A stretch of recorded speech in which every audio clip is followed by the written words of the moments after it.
So guys, did anybody actually watch the CNN town hall with Joe Biden? Yeah, neither did I. Even though apparently it was supposed to be this big event for CNN, it was supposed to bring in a lot of ratings. When they still apparently according to some news articles they still lost to Fox News and MSNBC. But yeah, with this whole thing that's going on, I had no idea was actually was going to happen.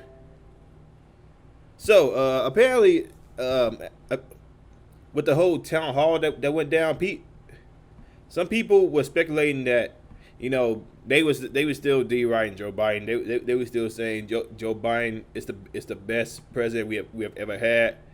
Trump should have took notes from a real president. And what I'm actually seeing from that is that they're not actually paying attention to what's really going on. They just hop on the bandwagon for Trump. That's all I'm seeing. So with this whole thing that's going on, apparently some news came out about a former White House doctor who was the White House doctor for both Obama and Trump.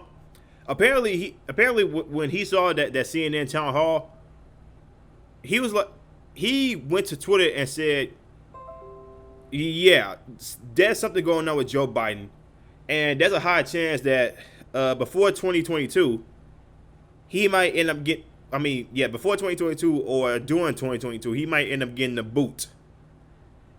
And if you okay, so if you guys don't believe me, here he is right here uh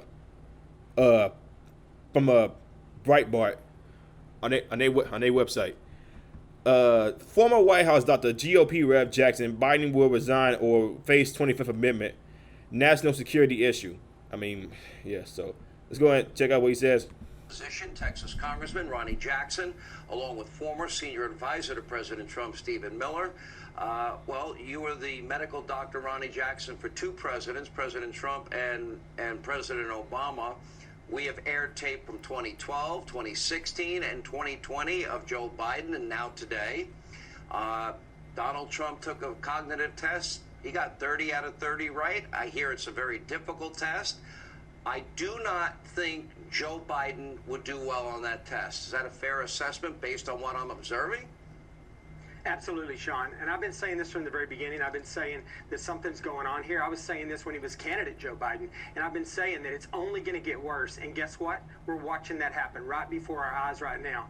And I'm at the point right now where, I went from, telling people we should be concerned about what might potentially be going on to now saying, hey, what is happening right now? Where are the people in our academic medicine that were out there calling for President Trump to have a cognitive test? Where are these people? There's something seriously going on with this man right now, and I think that he's either gonna resign. They're gonna convince him to resign from office at some point in the near future for medical issues, or they're gonna have to use the 25th Amendment to get rid of this man right now. There's some serious stuff going on right now, and if they do that, it'll be the president's cabinet that initiates that. And if you got to imagine, if you're a cabinet member right now, if you're the president's Secretary of Defense or Secretary of Treasury or his attorney general, you have to be looking at him right now and thinking to yourself, like, what is going on? Can I take direction from this man right now? And I think that's going to start happening pretty soon. I think there's going to be some serious pushback from the White House and from the left to do something about what's going on, because you mentioned in your opening, this is a national security issue at this point, Sean. It really is. I don't disagree with you. Stephen Miller, under the guise of COVID safety and protections, they kept him in the basement bunker during the campaign, and he seemed to disappear for long periods of time whenever there was going to be a big moment in the campaign, either a debate or the Democratic National Convention, and they were able to get him over these humps. But I think now a question becomes very valid. Who knew what when about Joe's cognitive decline? And why did they not speak out? And frankly, what about the people closest to him that knew about it? Why did they allow this to continue? Well, first of all, I don't think it's going to be sustainable for the White House to continue refusing Dr. Ronnie Jackson's request that they perform a cognitive test on Joe Biden. Anybody watching that town hall last night, and as you mentioned, not many were, can see that his cognitive situation is deteriorating rather rapidly, and that is deeply alarming to all Americans. You also raised the issue about these long absences where he would disappear before a major event. What were they doing during that time period? How were they getting him ready for these events? I'm sure a medical professional like Dr. Jackson would have some ideas about the kinds of things they could have been doing, but those questions have never been answered. The last thing I'll say about this that's so important right now is that it has real policy implications for our country. Who's making decisions about COVID? Who's making decisions about the border? Who's making decisions about Russia and the Nord Stream pipeline? Because clearly it is not Joe Biden. You know, Okay, here's my problem with this. Fox News, you know, I saw Laura Ingraham. I was pretty sure Sean Hannity did a couple shots. I'm pretty sure Carson is. He's going to also take a couple shots, but this is the perfect opportunity to say the Democrats are literally abusing Joe Biden at this point because I mentioned this before Trump got out of the White House that with Joe Biden's condition, it seems like somebody is just dangling Joe Biden through their fingertips, and they're literally using this man's quote unquote popularity to assure that they own agenda.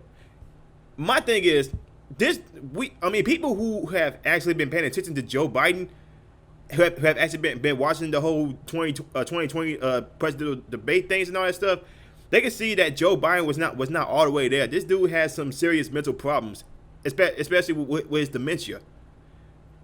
You had Jeff Psaki claiming that Joe Biden is in perfect health. You had Nancy Pelosi, Kamala Harris claiming that Joe Biden is in perfect health. But people who are actually paying attention and don't just believe everything they say, we know full hand what's really going on. You guys are abusing a elderly man. This is elderly abuse right here. What they're doing to Joe Biden. Like I said, something's wrong with Joe Biden. Some people say it's just Joe Biden stutter. I stutter. I don't stutter like Joe Biden does. Let's keep on reading this article.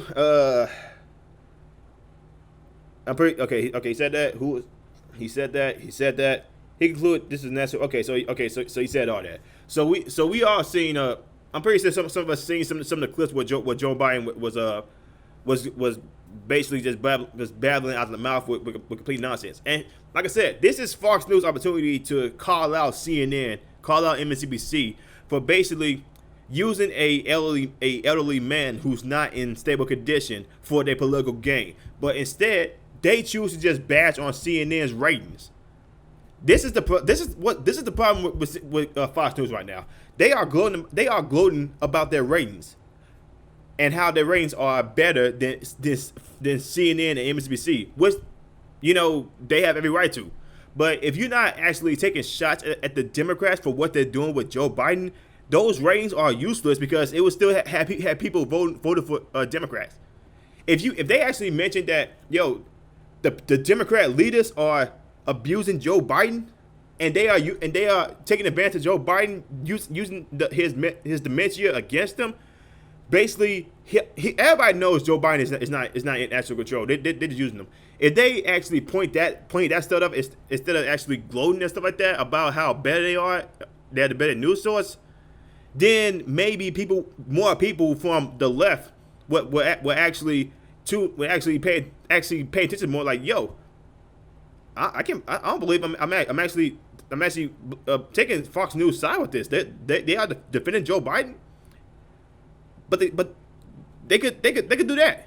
They could do that. They have every opportunity to do that, but instead they just choose to be the freaking big ego guys.